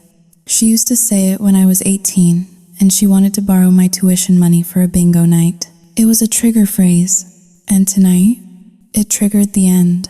I walked around the bed and stood right next to her. I looked down into her eyes. I wanted to make sure she saw me. Not the ATM, not the doormat, but me, Saoyuting Haoling, 2 cancelletto, e maggiore di no. I said. Brenda blinked. What? No. I said again, louder. I am not bailing him out. I am not spending a single cent. But Saoyuting Haoling, 2 hash is greater than the money. Sao yu ting hao ling. 2. Brenda stammered. The deal. Sao yu ting hao ling. R. Ting hao tayu. There is no deal if he is in jail. I said, and frankly, Mom, I do not care. He beat you, and you are lying here asking me to pay for his freedom. You are sick. Brenda's face twisted, not in pain, but in anger. The same entitlement I had seen for years bubbled to the surface, cutting through the morphine. You selfish bitch, she hissed. The words were quiet, but they hit harder than Jax's fist ever could. You are just like your father. She spat, cold, heartless. You want me to be miserable. You are jealous because I found someone who has passion. You want me to be alone in that big house with you, rotting away. Well, I will not do it. If you do not help him, I will never forgive you. I will disown you. I smiled. It was a genuine smile. It was the smile of a prisoner who realizes the cell door has been unlocked the entire time. You cannot disown me. Mother, I said calmly, you have nothing to own. The house is mine. The car is mine. The money is mine. You are a guest, and you are a very ungrateful one. Brenda tried to sit up, but the pain forced her back down. She groaned, clutching her ribs. Get out, she screamed. Get out and send Karen in. She will help me. She is real family. I stepped back. I smoothed my blazer. I turned to leave, but stopped at the door. I looked back at the woman who had given me life and then spent 26 years trying to drain it back out of me. I will see you in court. Mom, I said. Court? She asked, confused. For what? You will see, I said. I walked out of the room. Aunt Karen was waiting in the hallway, pacing like a caged tiger. When she saw me, she rushed forward. Did you give her the money? Karen demanded. I looked at Karen. I looked at the cheap polyester of her tracksuit. The bitterness etched into the lines of her mouth.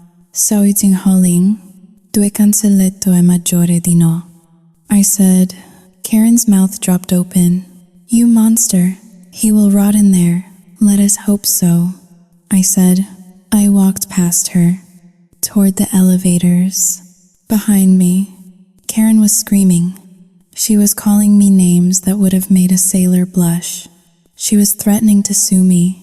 She was threatening to tell the whole family what a terrible person I was. I pressed the elevator button. The doors opened. I stepped inside as the doors closed, shutting out the sound of Karen's voice and the smell of the hospital. I felt a strange sensation in my chest. It was lightness, the heavy weight I had been carrying, the weight of obligation, of guilt, of trying to save people who did not want to be saved, was gone. I walked out into the cool night air. The rain had stopped. The sky was clearing, revealing a few faint stars above the city lights. I got into my car. I checked my phone. I had a notification from the bank app.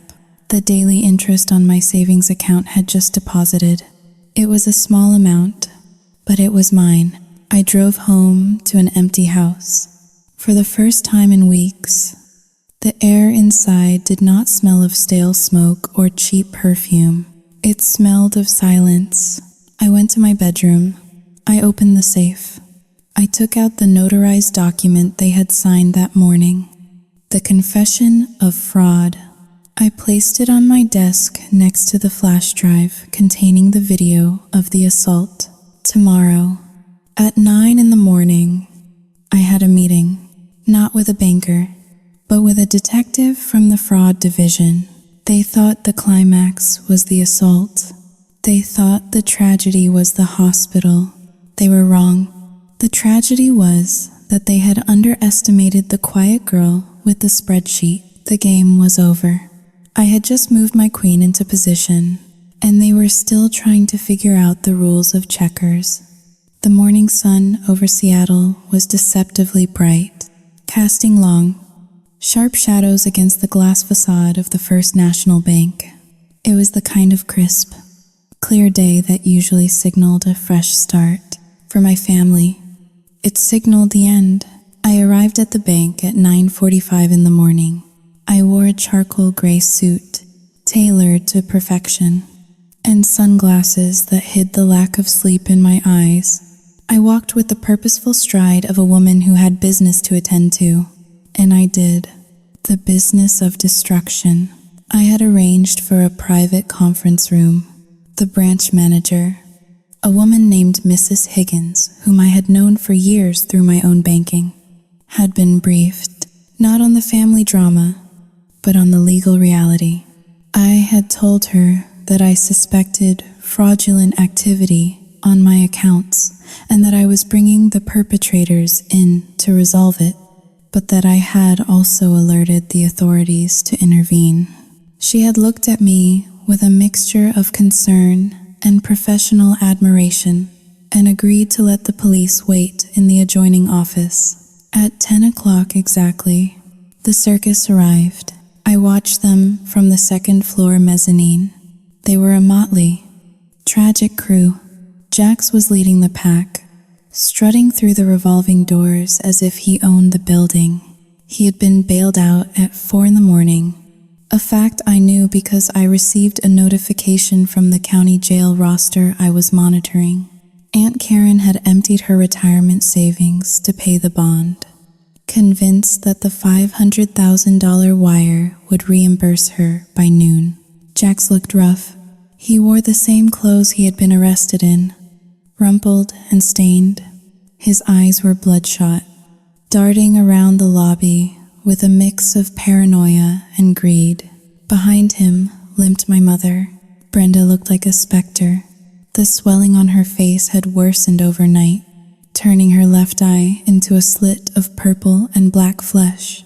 She wore dark sunglasses and a scarf wrapped around her head like an old Hollywood star trying to hide a scandal.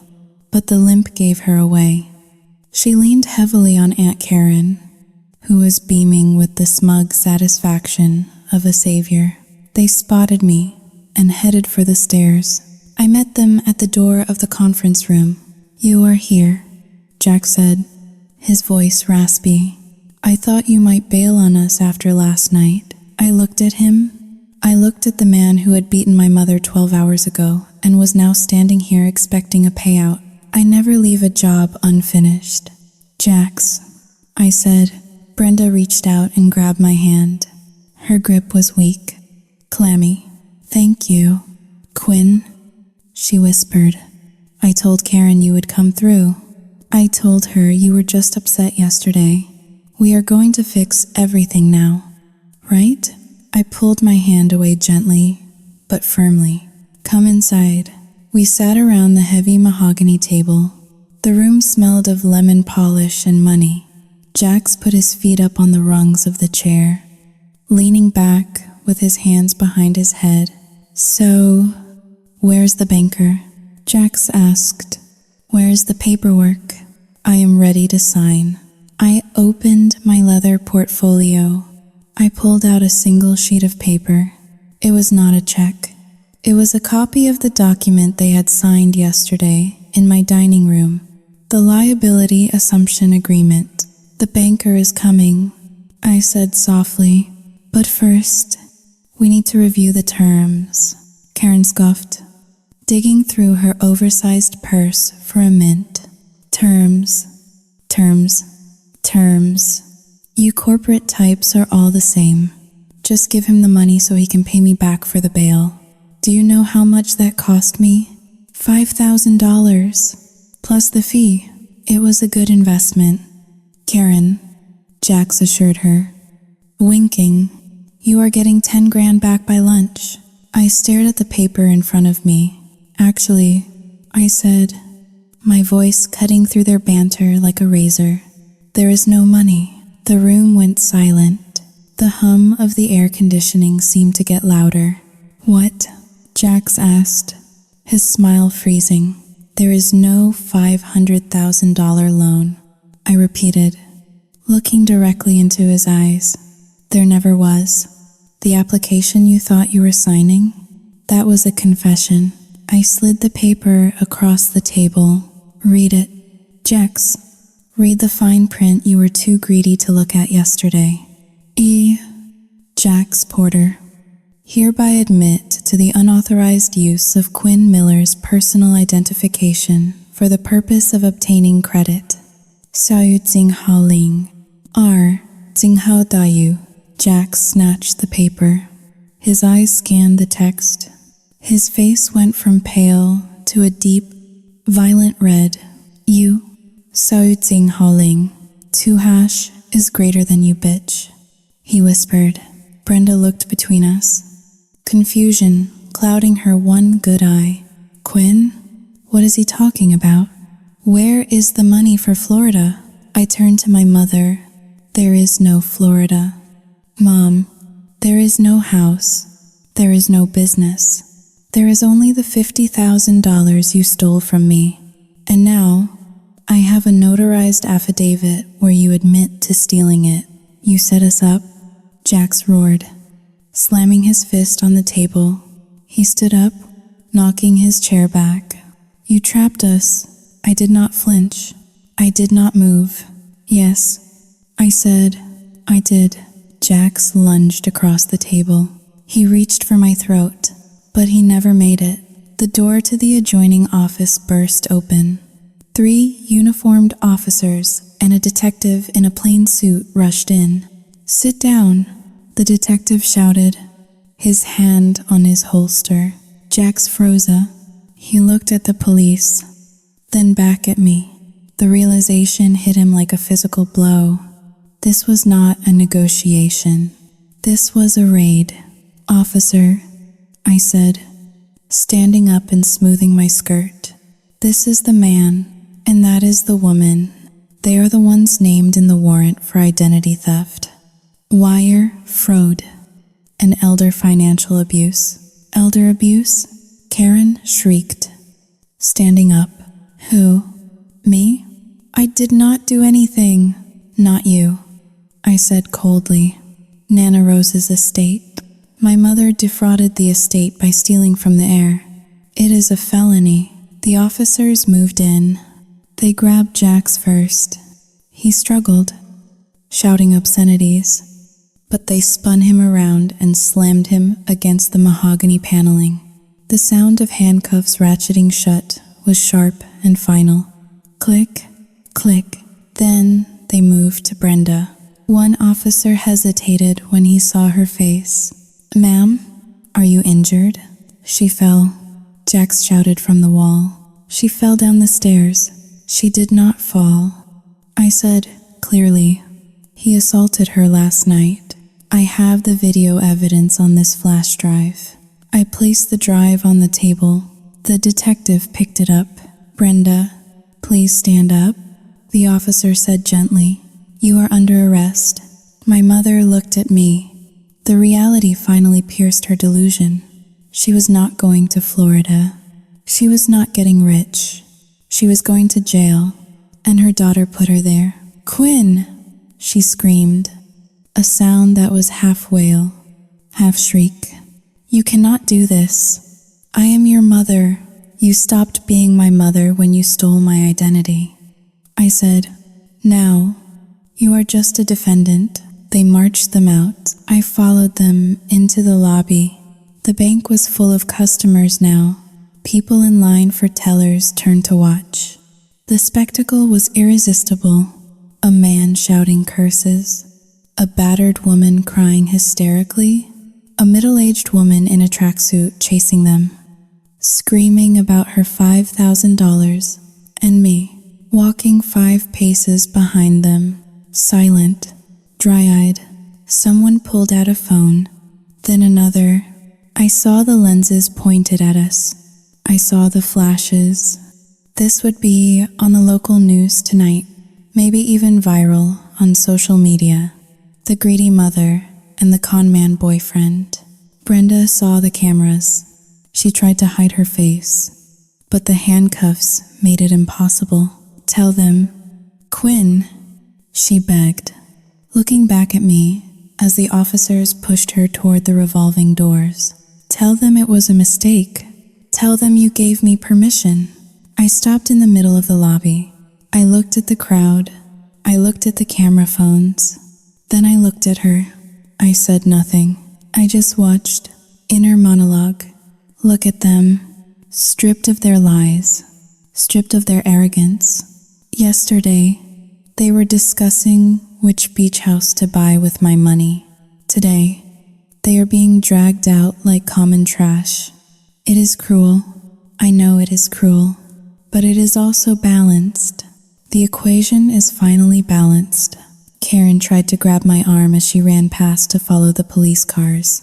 You are dead to us, she screamed. Do you hear me? Dead.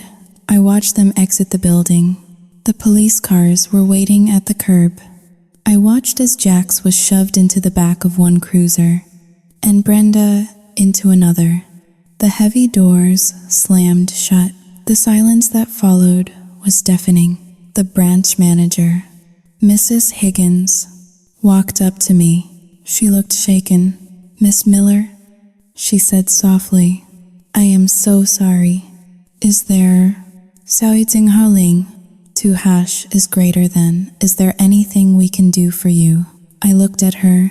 I looked at the marble floors. I felt a strange emptiness in my chest. A hollow space where my anger used to be. The anger was gone, expended in this final explosion. Now, there was just Sao Ting Hao Ling. 2 hash is greater than quiet.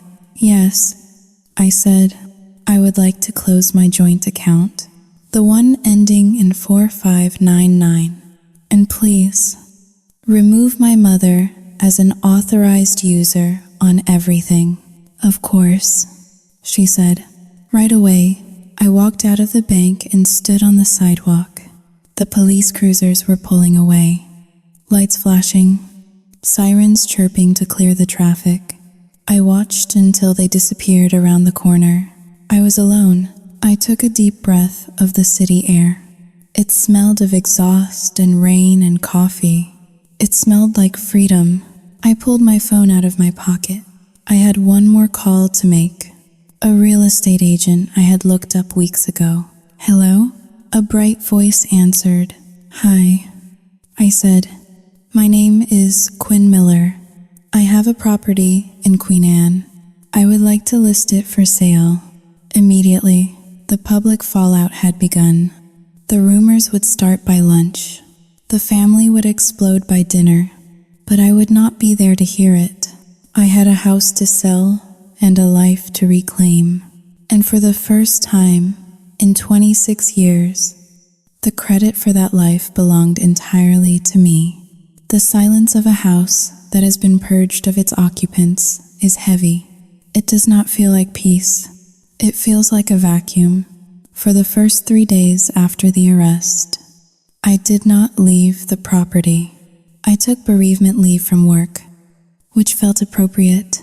I was grieving, after all, not for a person, but for the idea of a person. I was grieving the mother I wished I had. While scrubbing the stains of the mother I actually had out of the carpet, I spent 48 hours cleaning. It was a manic, compulsive need to erase their biological signature from my environment.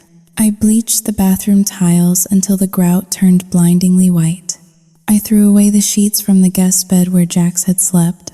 I packed my mother's clothes into black contractor bags, not out of malice, but because I could not bear to look at the floral prints and the cheap fabrics that smelled of her desperation. The legal machinery, once started, ground forward with a terrifying efficiency. My lawyer, Evelyn, handled the updates. She came to the house on a Friday, sitting at the dining room table where the trap had been sprung. She laid out the files with the clinical detachment of a surgeon. Jax Porter was denied bail, given his prior felonies and the violation of his parole. The judge considered him a flight risk. The district attorney was throwing the book at him. Identity theft, wire fraud, assault and battery. With the habitual offender statutes in Washington state, he was looking at 15 years. He took a plea deal almost immediately to knock it down to 10. He did not even look at my mother in the courtroom. He cut her loose to save himself, just as I knew he would. And Brenda, Evelyn paused, looking at me over the rim of her glasses. Your mother is currently in the county jail. She has been arraigned. Because of the video evidence of the assault, her public defender is trying to paint her as a victim of coercion. They are arguing that Jax forced her to steal your identity. I felt a flicker of the old guilt, a hot coal in my stomach. Is it working? Not with the affidavit she signed. Evelyn said, that document is bulletproof. She admitted to the fraud in a notarized statement before the assault took place. The timeline does not support her story. She is facing felony charges for the identity theft and the fraud against the estate. Best case scenario, she serves 18 months and 5 years of probation. 18 months. My mother would be in a cage for 18 months because I refused to stop the machine I had built. Inner monologue. You could stop it. You could call the district attorney right now and refuse to testify. You could say it was a misunderstanding. She would be released. She would come back here, and in 6 months, there would be another Jax, another loan, another slap. No, the guilt is the price of admission for your freedom. Pay it. Proceed with the prosecution. I told Evelyn, and file the motion to terminate the life estate clause in the will. Evelyn nodded. That is already done. With the admission of financial crimes against the heir, the clause is void. The house is 100% yours. Quinn, you can sell it, burn it, or live in it. She has no legal claim to this roof anymore. When Evelyn left, the emptiness returned, louder than before. I thought the war was over, but there was one last skirmish to fight. On Sunday morning, a car pulled up to the curb. It was Aunt Karen. She did not come to the door. She stood on the sidewalk, screaming. She knew better than to trespass. I had installed new cameras, and she knew I was watching.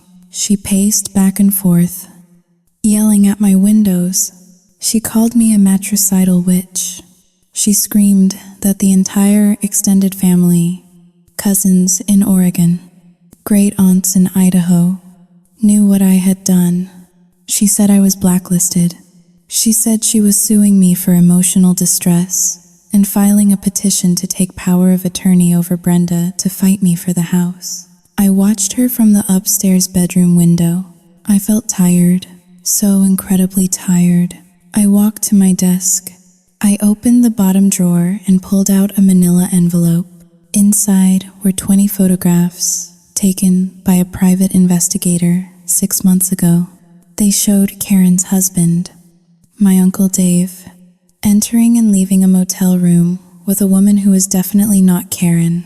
They showed dates, times, and even a receipt for a romantic dinner. I had held on to them as an insurance policy, hoping I would never have to use them. I liked Uncle Dave. He was a quiet, beaten-down man. But war is war. I wrote a note on a sticky pad. If you contact me, my employer, or file a single legal motion against me, these go to your church group, your children, and your divorce lawyer. Go home. Karen. I put the photos in the note into a fresh envelope. I walked downstairs and out the front door. Karen stopped screaming when she saw me. She marched up the driveway, her finger raised. You listen to me. You little... I held out the envelope. For you, I said. She snatched it. What is this? Another lawsuit? You think you can scare me? Just look inside, I said. she tore it open. Her eyes scanned the first photo, then the second.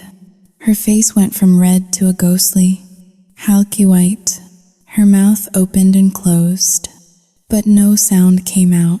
The righteous fury drained out of her, replaced by the terrified realization that her own glass house was about to shatter. I stepped closer to her. "Take your car, go home, and never, ever say my name again." Karen looked at me with pure hatred, but underneath the hate was fear. She shoved the photos into her purse, turned around, and ran to her car. She peeled out of the driveway so fast her tires smoked. She never contacted me again. The family group chats went silent. I was exiled, but I was safe. That night, I sat on the floor of the living room with a glass of red wine. The room was empty. The furniture was still there, but it felt like a stage set after the actors had gone home. I looked at the spot on the floor where my mother had fallen. I looked at the table where they had signed their confessions. I had won. I had the house. I had my credit score, which would be repaired once the fraud report was processed. I had my money. I had justice. But as I sat there in the dark, sipping wine that tasted like vinegar, I realized that victory does not feel like triumph. It feels like survival. I was the captain of a ship that had weathered a hurricane, but the crew was gone, and the sails were tattered. I touched my chest. My heart was beating slow and steady. "I am alone," I whispered to the empty room. The words echoed off the walls, and then, for the first time in weeks, I cried. Not the tactical tears I had used to manipulate them. Real, ugly, heaving sobs that shook my shoulders. I cried for the mother I wanted. I cried for the little girl who used to wait by the window for her mom to come home from work. I cried because I knew that to save myself, I had to become someone capable of destroying the people I loved. I cried until the bottle of wine was empty and the sun began to rise over the rainy city. Then I stood up. I wiped my face. I walked to the kitchen and washed the glass. It was time to pack. This house was not a home anymore. It was a crime scene, and I could not live in a crime scene. 6 months later, the view from my window was no longer the gray, weeping sky of Seattle. It was the jagged, electric skyline of Chicago at night. I stood on the 25th floor of a building made of glass and steel, looking out at the grid of the city below. The wind off Lake Michigan whipped against the pane, a silent fury that could not touch me. Inside, the air was still and temperature controlled. I had sold the house in Queen Anne 3 weeks after the arrest. The market was indeed hot, just as Jax had predicted. It sold for $1.2 million. It was the ultimate irony. The fortune that my mother and her lover had been so desperate to steal, the wealth they had tried to con me out of, was now sitting securely in my diversified investment portfolio. They had wanted the golden egg so badly that they had killed the goose, only to find out the goose had already flown away with the gold. My apartment was sparse. I had left everything behind in Washington. The furniture, the clothes, the photos. I bought everything new here. White leather sofas, black marble tables, abstract art that meant nothing and therefore could not hurt me. It was a sterile environment, a laboratory for a new life. I walked to the kitchen island and poured myself a glass of water. My phone sat on the counter. Face up, Sao Yu Tsing Hao Ling. 2 hashes greater than. It buzzed. The screen lit up, cutting through the dim light of the room. It was not a text from a friend or an email from work. It was a specific, automated notification that I had been expecting for weeks. Incoming call, Washington State Department of Corrections. I stared at the screen. The phone vibrated against the marble. A harsh, mechanical sound. My mother had pleaded guilty. Her public defender had managed to get her a deal, arguing coercion. But the fraud against the estate was too documented to ignore. She was serving 18 months. Jax was serving 8 years. She was calling me. I could imagine her on the other end. She would be wearing a jumpsuit that did not fit. She would look older, smaller. She would be standing in a line of other broken women, holding a plastic receiver to her ear. She would be ready to beg, or maybe to curse, or maybe just to ask why. Inner monologue. If I answer, she will cry. She will ask for money for the commissary. She will tell me that she forgives me, which is the ultimate manipulation, because she is the one who sinned. She will try to attach a cord to my ribcage and pull herself back into my life. I did not touch the phone. I let it ring. 1 ring, 2 rings, 3 rings. I thought about the day she signed the loan application with my stolen identity. I thought about the way she looked at me in the hospital, calling me selfish while her face was still swollen from her boyfriend's fist. I thought about the years of small thefts, the emotional vampire act that passed for parenting. They say you only get one mother. That is true. But sometimes, a tumor is part of your body too. It shares your blood. It grows with you. But if you do not cut it out, it kills you. The ringing stopped. A voicemail notification appeared. I did not listen to it. Instead, I unlocked the phone and navigated to the settings. I found the number for the facility. I scrolled down to the bottom of the contact card. My thumb hovered over the red text. Block this caller. 收进号令. 2# is greater than I pressed it. A confirmation box popped up. You will not receive phone calls, messages, or FaceTime from people on the block list. I pressed block contact. The phone went silent. The notification disappeared. It was done. I picked up my glass of water and walked back to the window. I looked down at the cars moving along the highway. Thousands of red taillights streaming away into the darkness. I was 26 years old. I had no family. I had no childhood home to go back to for the holidays. I was an orphan by choice. Some people might look at my life and see a tragedy. They might see a cold, heartless woman who sent her mother to prison and abandoned her. They might call me the villain of this story. 收进号令. 2# is greater than let them. I took a sip of water. It was cool and clean. I had learned the most important lesson of all. In a world full of people trying to set you on fire to keep themselves warm, being cold is not a flaw. It is a survival strategy. I turned away from the window and walked into the silence of my beautiful, empty apartment. I was the villain in her story. Yes, but I was finally the hero in mine.